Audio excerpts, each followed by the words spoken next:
But I have always thought that building your own business is too much work and you get too little in return. But I actually changed my mind.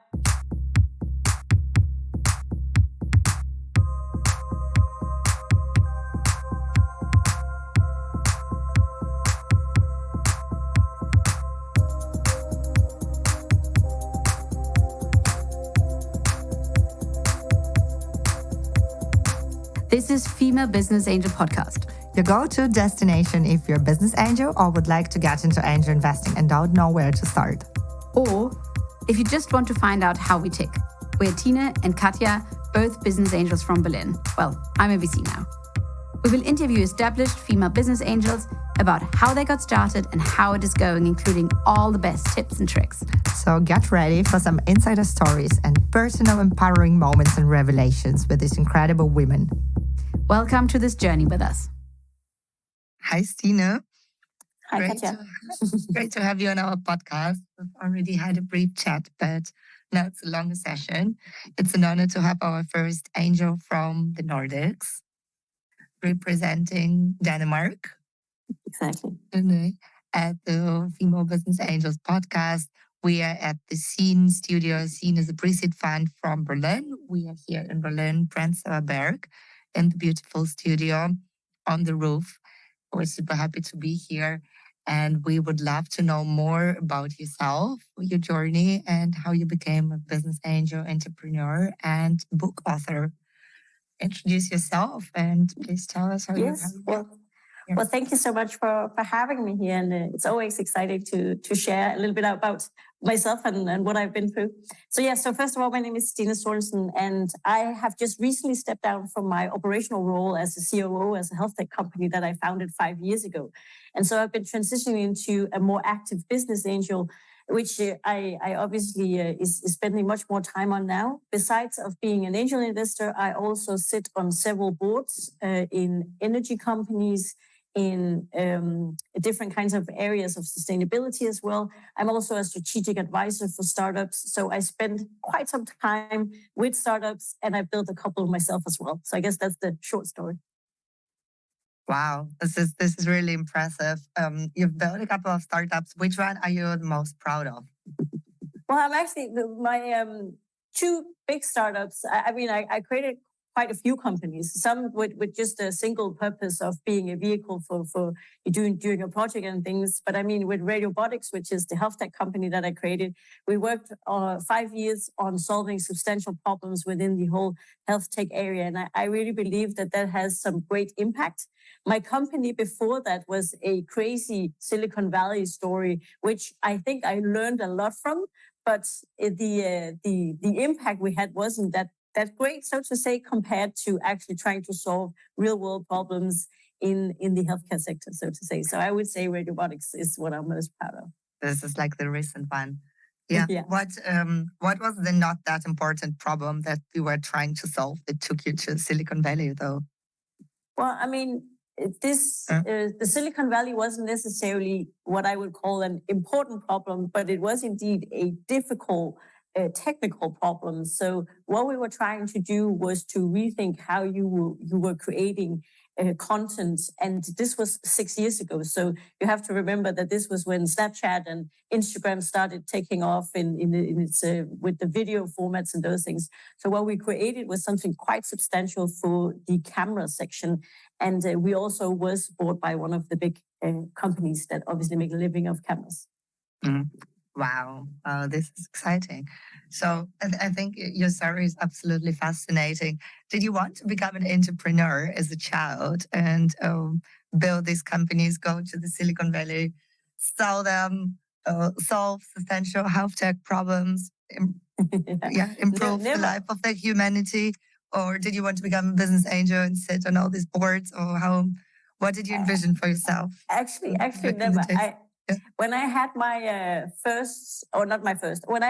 the last corporate job that I had was working at a global digital department at a very big pharmaceutical company. And I was thinking, this is exactly what I need to do. I need to work so you can progress, so you can, raise in degrees and have more important titles and things. And that was really what I was set out to. And then 1.5 years in that position, I was really disillusionized, or how you say, because I was like, this was not what I wanted. But I have always thought that building your own business is too much work and you get too little in return. And but I actually changed my mind because I was thinking, being in the corporate world, if being in the corporate world can give you access to some revenue, but it's too stable, it's too predictable, and you work so much, and in the end, there is not that many that actually cares when you're part of a big company. So it really what changed my mind was that at the company I was at, there was a huge restructuring round, so a lot of people got fired, and that was obviously part of the plan. I didn't, and I had actually hoped to get fired so I could do something else. Oh, no. I didn't. So I was thinking, well, what is it that makes the decisions? What is it that actually makes these things move around, and who appreciates the time that you spend on this? And I actually came to the thought that nobody really, well, they do appreciate it, but personally, I didn't feel as I could just be anybody, right? So that was actually what led me to resigning from my job, and I went traveling. First of all, to all of the big tech conferences in the world to see what is going on, what's happening. And that was where I actually met. So not to the yoga retreat, not to travel like the Himalaya, but you went to the tech conferences. Exactly, to re-educate myself and to tap into what is really happening out there. And I really been spending all my time with, what is it that new technology can do. And on that travel through Hong Kong to Austin to Portugal to many places, I sort of ran into these camera guys that I ended up we ended up joining forces, and then my startup journey really took off, and that's really what I've been spending all of my time on the last 7 years. Wow, that's amazing. So the most groundbreaking conference was the one in Hong Kong. It was actually, because of that time, it was very progressive and there was so much happening. Also, as we know today, how much China has actually done to, be leading in terms of AI and a lot of technology. And you can really be afraid of what they're doing. And you can also try to understand more in depth of what is actually happening there. And joining that conference in Hong Kong at that time really gave me an insight into how big and how crazy and how how little we actually in Europe understand about what is going on in China. And I'm not necessarily praising what they're doing, because there is also a lot of challenges happening in the tech world there. But just to have an understanding of it was actually quite interesting at that time. Absolutely. Which one was it? The one that Web Summit is organizing in Asia, or was it? Yes, it was. Yeah, I can't. It's sometimes Collision. Collision. Yeah, exactly. It was Collision that was in Hong Kong, and they were running this program where they invited a lot of female entrepreneurs as well. So they were really pushing that more females attended these tech conferences. They do that. Yeah, they do that for the Web Summit as well. It's 2 for 1, or sometimes they even invite ladies. And I must admit, this is like one of the few conferences where you really have the equal gender ratio. Yeah. That's one of the few conferences where women have to stand in line for the bathroom, right? For the bathroom, yeah, that's the downside. Normally, in my early tech days, I really enjoyed that you could have the bathroom for free. Yeah, that's true. That's what's happening in Web3 right now. So yeah, women in Web3 and blockchain, it's like are very scarce. So yeah, so when you go to the conferences or to the after parties, you at least hope not to have a line in the bathroom, and mostly true for now, which is sad as well, because I would prefer to have an equal gender ratio, to be honest, everywhere in every industry. But yeah, I really love your story. So it was like gradually realizing, okay, if you don't show up to work, they would just hire someone else, and it's a big corporation, and someone else can do it. And it's better to like pull the plug and reset, get inspiration, bump into more entrepreneurial minds and join forces with them to build something life-changing and to go on a ride, to go on a journey, which turned out to be very rewarding for you. Yes, it turned out, but I had no plan. Yeah, but this is super cool. I guess, this is the question for many people out there. So should you continue with your corporate job? For how long? When should you, how do you realize, how long should it take you to realize, okay, maybe it's not for me. Maybe I should try the startup investor track? I also think it's not one or the other. I see myself as also, I could potentially take on another corporate job in maybe 5 years or 10 years. And I sort of see that, where you have your energy and where you are in a situation in your life where you can take more risks and where you sort of is set up for doing other things. So I really think it's something that changes, and you can go back and forth between creating a business, spending 5-6 years on those things, and then maybe finding a new route for your startup, and then you can go back into corporate life. So I also think at least for the young ones, it should be seen as two things that can actually complement each other rather than it has to be one or the other. Yeah, I absolutely agree. It's like a phase in your life. Yesterday, I met with friends who are working, of course, in the startup scene here in Berlin, and they were telling me about having a bit of a midlife crisis and thinking that it would actually be nice not to come up with another startup idea or to, land like another one of these cool dream jobs, but maybe to do something with your hands, like to become a woodworker or fireman, exactly. or to set up like, I don't know, an exclusive Airbnb business, or just to do some gardening, which I thought it was also a very refreshing perspective. And I heard it from many young people as well, like setting up. Yeah, like growing your own food and becoming self-sufficient. So this is super exciting. And how did your family and friends react? Because you completely changed your life, like in the course of like 1 year. Well, I think one of the things that I feel very fortunate about is that even though my family doesn't necessarily understand what I'm doing, they're very supportive. So every time I've been presenting new ideas and things for instance, for my grandma, she's always been, of course. I mean, I'm sure you can succeed with those things as well. So even though she probably not understood what it was, then they have always been very supportive of what I've been doing and where I've been living and how I've been traveling around and those things. So I feel very, very fortunate. I have a sister that's 3 years older than me, and I sometimes call her the boss in my life.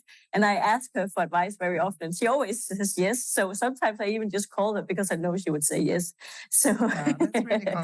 in that sense, I've been very supportive from my family and friends also, and sometimes I think they are too positive on my behalf because they always look at me and think that I will probably figure out something, and that is probably true. But sometimes I think to myself, what if not? What if it wasn't supposed to go really well? But I still have to experience that. You can always call them and ask exactly. Yeah. Hopefully, until you try. Yeah, that's really good to have support and people. It is very that important. Gives you wings and power, I guess, superpowers to. It does. I mean, it's not something that sort of in your day-to-day operational business that you can sort of feel, but when things are starting to change and you need to act and you need to do something and things are going up and down in startups, right? So when things are going down, you obviously start to reflect on what's happening and what could the consequences be. And there it's very nice to know there is support, but obviously you don't feel it in an everyday setting, right? No, yeah, but it's there. That's really good. And so tell us about your very, very first angel investment. Do you remember how it happened? What was it, like a coincidence? Or did you decide, okay, I would love to be an angel investor and make my first ticket? Yeah. Again, I didn't necessarily decide on what the end goal should be, but I was sort of a little bit looped into it. So it was right after the acquisition of the camera company had happened, and I was about to start Radiobotics with a friend of mine. And I met these guys that had created a Nordic Fintech Angels, which were a group of 4 people that had come together. They wanted to invest in fintech in the Danish ecosystem. And they actually asked, they were at an early stage, so I could still join. And I actually joined this. It was just a company that was working on doing, things on the side, so to say.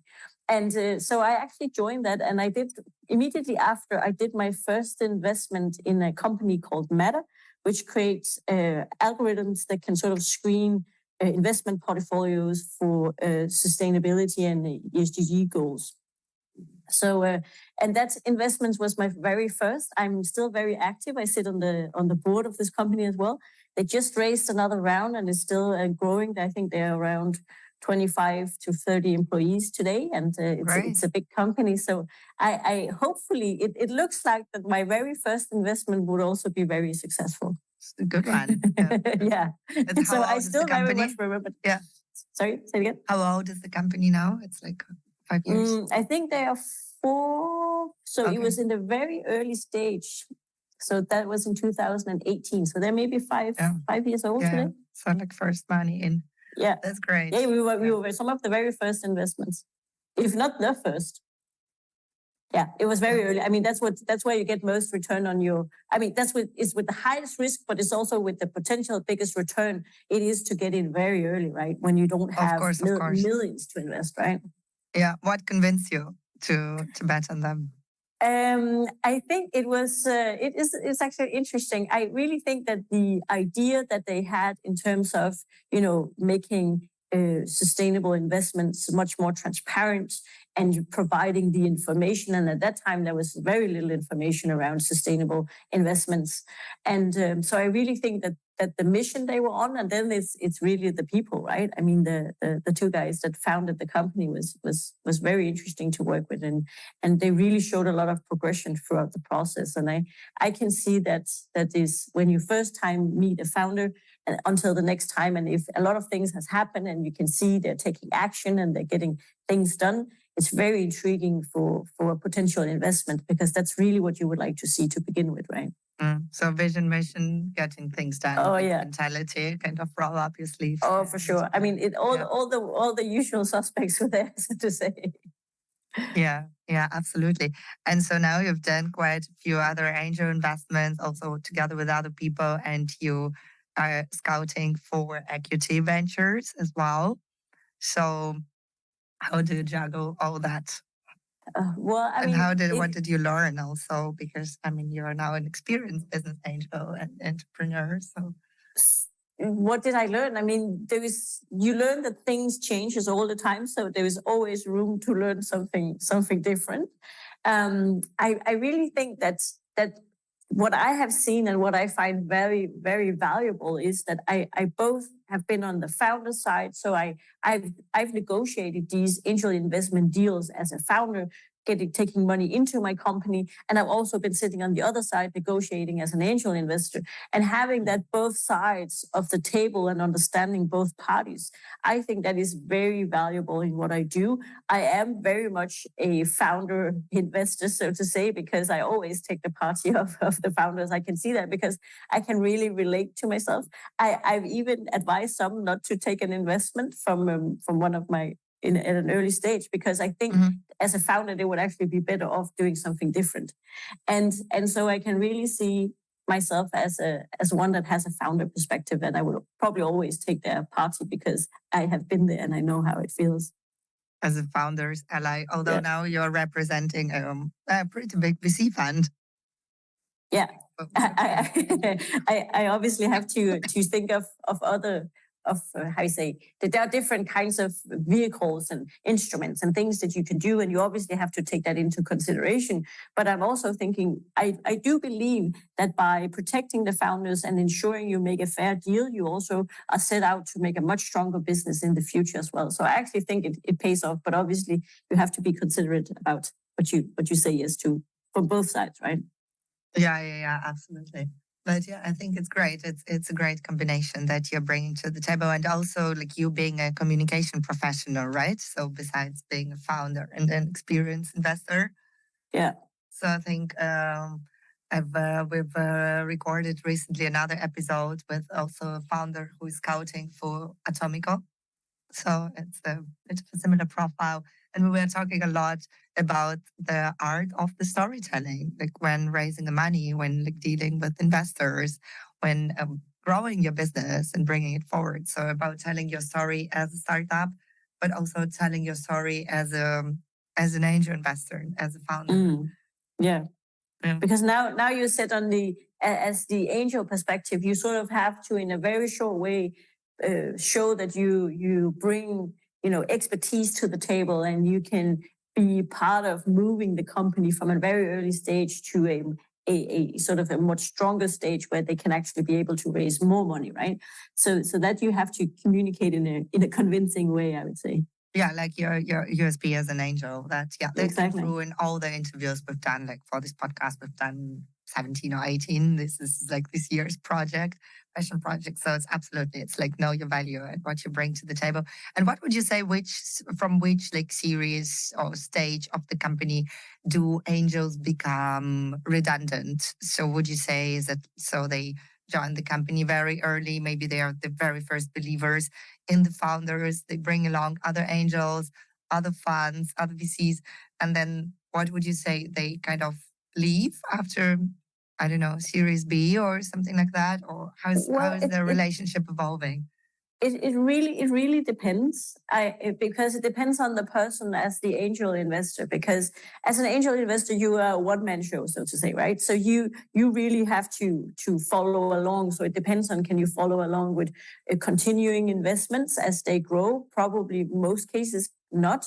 But if you are a very wealthy angel investor, you can follow along. That means that you are relevant as from an investment perspective, a good part of the journey. There's also something with the skills and what the company set out to do and what kind of challenges that they are facing. And if you have any expertise with those. So for instance, I can speak for myself and see myself that in the company with Meta, I have actually asked the founding team several times, do you think that I should still be on the board? Because obviously you are growing, you're facing other challenges, other very strategic opportunities. And do you think that this is the best constellation? But they actually have, I keep being elected to the board because of my founder background, because I'm building companies myself, because I'm also working with companies like EQT. So you have the other understanding from the other side. So I also continue to be relevant in this board, right? So I really think it's a different scenarios, but I keep continuing asking upfront if they still think it's relevant and what kind of role they would like me to take in this. And I 100% understand that if they had grown outside of what I could bring. It's also important to note that some startups, they grow so fast within the first 6 months or 10 months or something that you can find the perfect angel investor and with the right expertise and exactly what you need. And then you completed all these things after 6 months or 10 months, and then they can make themselves redundant because you already done these things that you use the expertise that you were looking for. So I really think that as an angel investor, you should just have these conversations up front and you should be very open towards where do you bring the most value. And sometimes bringing the most value is not being there. You can still have your money there and your investments there, but you should also think of that your presence is not necessarily making a good difference all the time. Yeah, I agree. And what would you say? Should you stay in there like on the cap table up until the exit, or should you maybe exit earlier? Well, that depends a little bit. I mean, personally, I would like to stay on the cap table till the end. But I also do understand why when you're doing, especially for Series A or Series B, you like to clean up in the cap table and you like to make sure there's not that many investors around and then you tend to buy out. But if you joined in the pre-seed and probably even earlier than that, then being bought out in the Series A or Series B is also a good return on your investment. So it's fair, and I can really understand, and I'm here to support the company. And if you are in the way of a larger investment, because some large VC funds would like to clean up the cap table, I shouldn't be in the way of it, and my investment would be way too small to defend any of those things. Yeah. So it's always like founder-friendly size, of course. Exactly. Yeah. And so 2 questions we always ask here at this podcast. So one would be, what would you recommend to women who would love to get into angel investments, but they don't have like necessarily so they don't have people coming to them like, hey, invest in my company. So what would you recommend them to do? How should they start? If they come from having founded the startup world where they have founded a company themselves, I mean, they should really have comfort in that they have great knowledge about cap tables, investment vehicles, and how you can structure a deal and term sheets and all of those things. So when you come from the startup world, you probably have a lot of this knowledge. You just haven't thought of that you can actually go on the other side of the table and use it in a very, very useful way, right?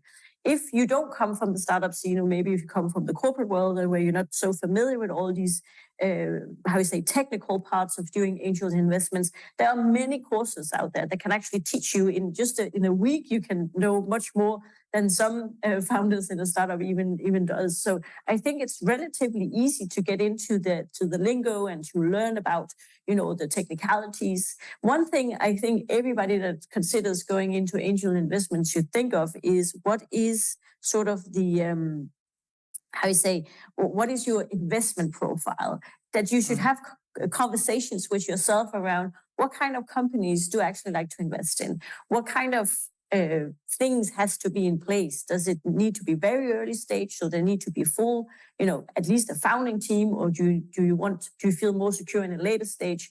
Because then you can see there is more of a team together. There's maybe a product. There's even maybe revenue in a company. And so you really have to think of where would you like to place yourself, and where do you feel most comfortable operating as an angel investor? So that's really what I think should be considered. And then you need to get out there speaking to the companies, because it's also like when you think of if you would like to have a new job but you really don't know what you want, you will need to get out there, speak to potential people that can actually offer you exactly. Yeah. And so here it's also about speaking to these companies as well, figuring out what is it that you are actually intrigued by, where is it you believe that you can make an impact, and where do you think, if you have the purpose of actually also multiplying your money, then also where do you think that potential lies, right? Yeah, and also taking into account it can be so it's not a very liquid investment. It can take years, but it will not necessarily be like a profitable one. But ideally it is. All my personal investments, and also all of the equity that I take in terms of working with the startups, that is put in my pot, as I believe it would be my pension. That is everything that it has to be there as a long-term thing. It has to be there as something that I would take a look at in 10 to 15 years and see, should I sell, or what should I do with it? So for me personally, all of this is a very long-term engagement. Yeah, that makes sense. So and which... Yeah, sorry. Go ahead. No, go ahead. Yeah, you mentioned there are we got into the lingo and the slang of of this cap tables and startups and angel investments. Which courses would you recommend? Do you have a couple of specific something tangible people could look into? I actually don't know, because I've learned it the hard way of running a business myself. So I've learned it all. I've learned it all for my lawyers and for my investors, and from reading through different kinds of investment opportunities. So, but I have actually looked a little bit into it. So I don't have a recommendation on this. Sorry. Besides learning it the hard way, but I've actually at some point I wanted to check out something, and I know for sure there are quite a few, and also some of those that are free to attend, and also some that you can actually learn quite a lot for 50 euros or something like that. Right? So we were also thinking about starting a couple of specific episodes. From a founder's perspective, I know that Y Combinator, they have all of their the explanations in term sheets and all good, examples of term sheets, and those, they have a lot of those. So regardless of if you're a founder or an angel investor, there's a lot to find with the Y Combinator. There is also a book. There is also a book called Venture Deals. It's by former Techstars MD, I think, if I'm not mistaken. Exactly. It's a good one. It's it's a good one to get started with. Yeah. So you answered your own question, Katja. You had the best. You had the better answer. No, but I thought, there is not one single answer. So I always look into getting different perspectives and getting several answers and combining them. It depends, and then you pick what you need. Exactly. Yeah, that's really cool. But maybe we should start a little academy for angel investment, for dummies. Yeah. And to get into it. And then the very, very last question. So it's a bit of a big one and philosophical one. So if you could change just one thing in our current world and on our planet, what would it be? And there are a bunch of problems to solve. And there's quite a few problems to solve. I mean, as a broader theme and a thing that I have seen is the sort of the one thing that keeps us away from a lot of good things to happen is really that I think inequality. I really think that that's a huge challenge, and acknowledging and knowing that so few control so much and hold so much of the entire wealth in the world is really, I think that is a key to a lot of problems in today's society.